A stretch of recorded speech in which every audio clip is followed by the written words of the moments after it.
আসসালামু আলাইকুম everyone, welcome back to my channel. আশা করছি আপনারা সবাই অনেক বেশি ভালো আছেন। আমি আলহামদুলিল্লাহ ভালো আছি। আমি আমার আজকের ব্লগটি শুরু করছি ঢাকা থেকে।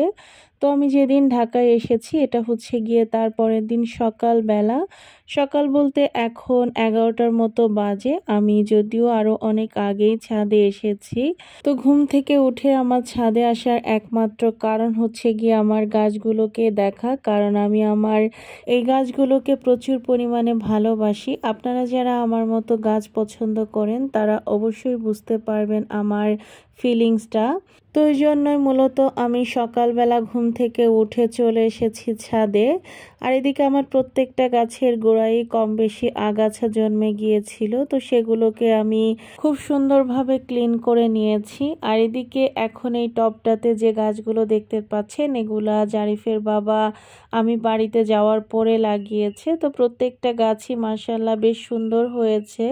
তবে জারিফের বাবা আসলে ঠিকমতো এগুলোর যত্ন নিতে পারেনি, আরও একটু যত্ন করলে এগুলো আরও সুন্দর হতো। তো যতটুকু করেছে মাশাআল্লাহ, কারণ ওর তো আসলে এত বেশি সময় থাকে না হাতে। ওই রাতে এসে যতটুকু সময় পেয়েছে গাছগুলোতে একটু পানি দিয়েছে। আর এদিকে ছাদে আমার সাথে আমার বাবাটাও আছে, আমার একমাত্র সঙ্গী। তো যাই হোক, ছাদ থেকে আপনাদেরকে একটু দুপুরের ভিউটাও দেখিয়ে দিলাম। দেখতে কিন্তু দারুণ লাগছিল। তো তারপরে বাসায় চলে আসি। আর আজকে সারাদিনই মোটামুটি অনেক কাজ করেছি আমি। বিকেলের দিকে এসে একটু ফ্রি হয়েছি, যেহেতু আমি বাসায় ছিলাম না। আপনারা বুঝতেই পারছেন যে বাসায় কি পরিমাণে কাজ থাকতে পারে, যেহেতু অনেক দিন ছিলাম না আমি। আর এটা হচ্ছে গিয়ে তারপরের দিন সকালবেলা ঘুম থেকে উঠে আমি আর আমার বাবা চলে এসেছি নার্সারিতে। তো ছাদে যে আরও একটা টব খালি আছে ওখানে আসলে কিছু গাছ লাগাবো, তো এই জন্যই মূলত আমি নার্সারিতে এসেছি। তো এখানে দেখতেই পাচ্ছেন কয়েকটা মরিচ গাছ আর একটা লাউ গাছ নিয়েছি। আর এদিকে দেখতেই পাচ্ছেন অলরেডি এখন আমি ছাদেও চলে এসেছি। তো এদিকে কিন্তু যে গাছগুলো এনেছিলাম ওগুলোও লাগিয়ে দিয়েছি। আর এখানে আমার এই ছোট ছোট মরিচ গাছগুলোতে কিছু মরিচ ধরেছে, তো ভাবলাম যে মরিচগুলো তুলে নিই। এখানে দু একটা মরিচ পেকেও গিয়েছিল, দেখতেই পাচ্ছেন অলরেডি আপনারা ভিডিওতে।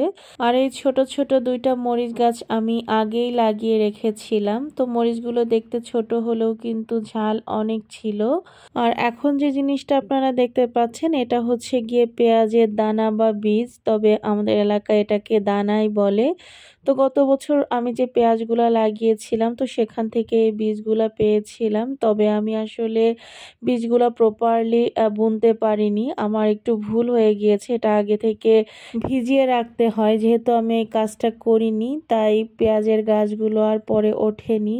তো যাই হোক, ওদিকে তো দেখতেই পেলেন আমি বাকি গাছগুলো টবে লাগিয়ে দিয়েছি। আর এখন হচ্ছে গিয়ে দুপুর বেলা, মানে খাওয়া দাওয়ার পরে আমি এখানে একটু কদবেল মাখিয়ে খাচ্ছিলাম। আর এই কদবেলটা আমার একটা আন্টি দিয়েছিল, সাজেদা আন্টি। এই কদবেলটা খেতে ভীষণ মজার ছিল, সাথে আমার বাবাটাও একটু খেয়েছে।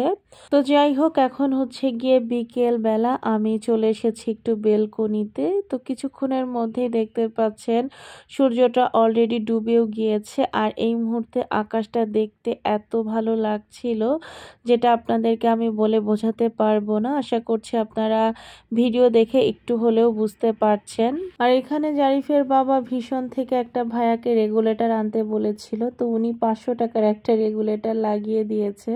তো এখন তো আসলে আর কিছু করার নাই, যেহেতু লাগিয়ে ফেলেছি। তো আমার আজকের ভিডিওটি আপনাদের কাছে কেমন লেগেছে অবশ্যই কিন্তু কমেন্টস করে জানাবেন। সবাই ভালো থাকবেন, সুস্থ থাকবেন, আমাদের জন্য দোয়া করবেন। আল্লাহ হাফেজ।